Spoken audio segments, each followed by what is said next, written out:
Reaksyon ng netizens sa Rise at Monterrazas project ni Slater Young.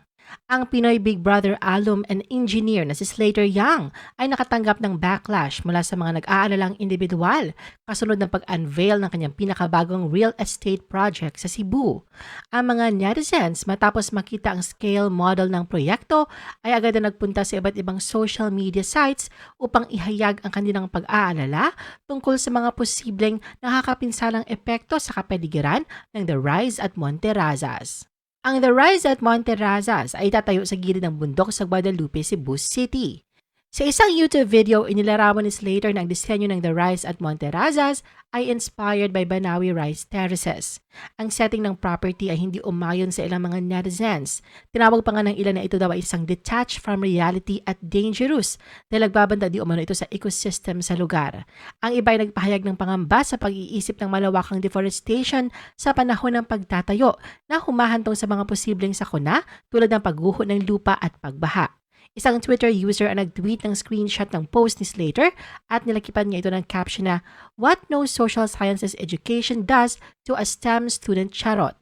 Hirit naman ng isa pang Twitter user na ang Banawi-inspired na design ni Slater ay breathtaking pero hindi siya sumasang-ayon dito dahil ang irony nga raw ng pagkakaroon ng green architecture agenda habang sinisira ang natural environment ay kapalit ang isang luxury condo hotel.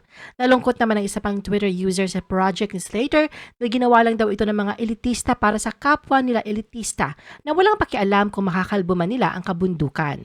Very wrong, maikling komento ng isang netizen. May isa rin na patanong ng bakit mo tatapyasin ang bundok? Leave the mountains alone. Saad naman ng isa, truly amazing yet terrifying.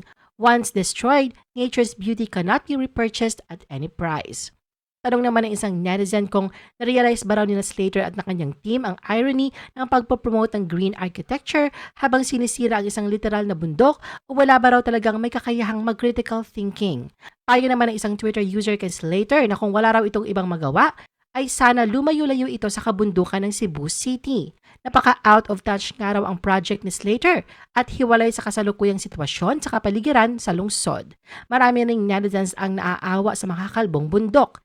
May ilan din namang sumusuporta kay Slater na anila sana daw ay panuorin ng buo ang video kung saan pinaliwanag ng maigi ni Slater ang detalye ng The Rise at Monterrazas.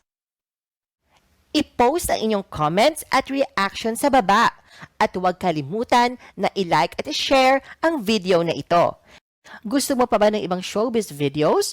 Panoorin ang aming iba pang top viewed videos. Para sa aming mga YouTube viewers, pumunta lang sa description ng video na ito o i-click ang link sa itaas ng screen. Para naman sa mga Facebook viewers, ay maaari ninyong hanapin ang mga link sa comment section ng video. I-follow nyo din kami sa Facebook at mag-subscribe sa aming YouTube channel. Thanks for watching!